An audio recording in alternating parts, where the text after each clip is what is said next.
About 10 years ago, I dated a masseuse named Valerie. Well, masseuse in training. She was passionate and enthusiastic and practiced as frequently as she could. That meant I got a ton of free massages. Obviously, since we were a couple, those massages would escalate and turn into usual things couples would do. But it was only after she had gotten a good practice session. After our sessions, Val looked a little confused, but also relieved. I asked her what was up, and she told me that the sores inside of her mouth didn't hurt anymore. We talked about this before. She said they weren't contagious, thankfully, but she had endured them for most of her life, and they were intensely painful. Doctors prescribed her ointment for the inside of her mouth so when an outbreak occurs, but they barely took the edge off. Plus, she was deeply attracted to the ideas of natural healing and homeopathy and all other stuff, so she very, very rarely used the medication. But that night, for the first time in a while, I could tell she wasn't powering through the pain.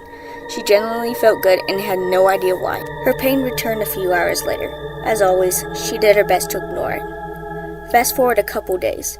Another massage. Another occasion for sexy times. Midway through, she stopped kissing me and exclaimed, "That's it!" I didn't know what she was talking about. She rolled off me and tucked her fingers into my mouth. Not really sure what the hell was going on, I just sat up on the bed and let her do whatever she was doing. She pulled her wet finger from my mouth and stuck it in her own. I saw her rubbing the inside of her cheek. Her face brightened and she informed me with complete certainty that my saliva was taking away her pain. I laughed and said something encouraging despite thinking she was nuts. Then she hopped back on me and I completely forgot everything she'd said. The next day, I was lying face down on the massage table. She was doing her usual outstanding work while I stayed down at the floor through a little padded hole where my face goes. Without any warning, there was a blinding pain in my head. I'd passed out. I have no idea how long I was unconscious for. When I came to, I tried to get up, but I was completely immobilized. I couldn't turn my head or lift my arms. I felt like I was taped to the table. Not only that, but there was something metal in my mouth. I couldn't close my jaw or even dislodge the thing with my tongue. I yelled around it. Valerie, who had apparently been standing next to me, simply said, "Shh." I saw her hand and arm appear in front of my downward face. She held a small glass baking dish, which was placed on the floor under my mouth.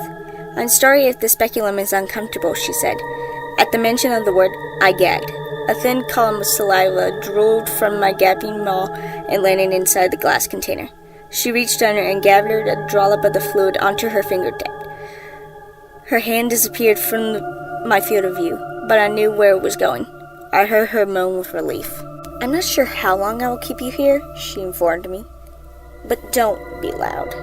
In response, I yelled. A hideously sharp pain erupted from my lower back, right around my left kidney. "That's a 3-inch long pin," Valerie said. "Please don't scream anymore. I hate hurting people." I shut up. As the hours went by, the bottom of the pan grew slick with a clouded puddle of my saliva. I heard Valerie walking around the house, doing laundry, washing dishes, basic everyday activities.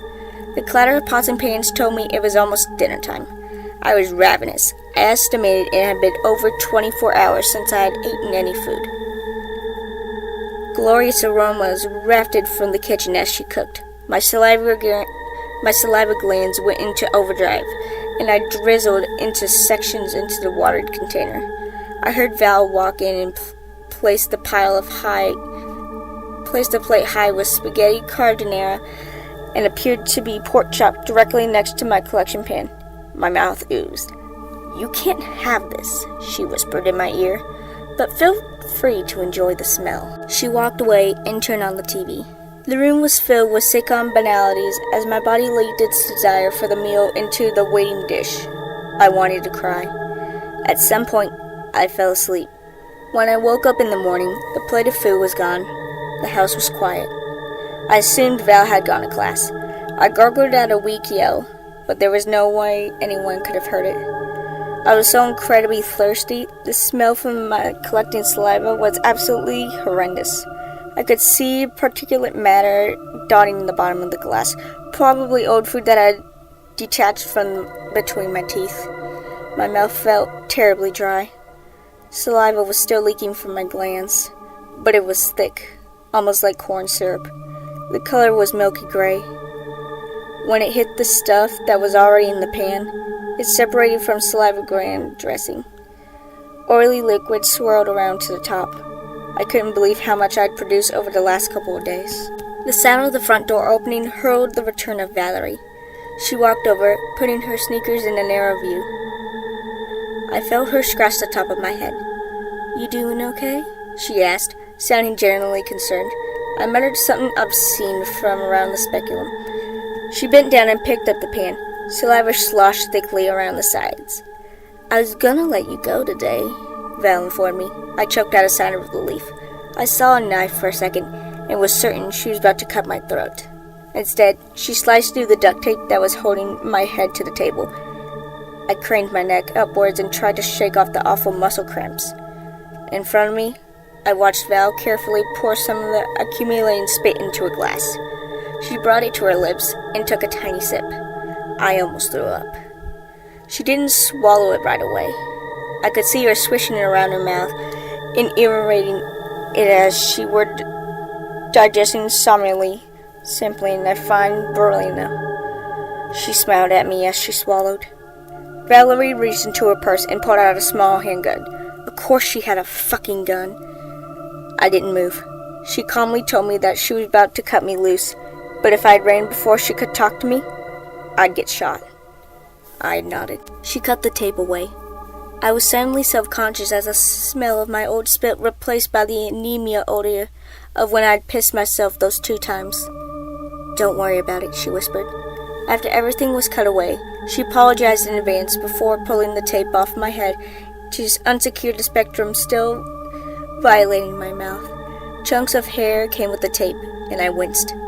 I let the metal instrument drop to the ground. My jaw felt like it had been plummeted by a prize fighter. I stood up, and Val pointed the gun at my chest. I stretched, slowly, then sat back down. She took another small sip before she spoke. "When you leave, I know you're going to call the police, and I know I'll get arrested, but I just want you to know how much I appreciate you helping me." I didn't say anything. She was nuts, obviously. She gulped down the rest of the cold saliva and put the glass on the table. The pan was still 75% full. "You can go," she told me. I grabbed my car keys from the table and left. As soon as I closed the door to her apartment, I sprinted as quickly as my cramped legs would allow me, got into the car, and drove away. As I went home, I called 911 and did my best to explain what had happened. They said they'd stop by her place and see what was going on. Then they'd visit me at home. Sure enough, a few hours later, the police visited my apartment. They told me Valerie was dead. Self-inflicted gunshot wound. She left a note, but all it was, "You'll understand soon enough."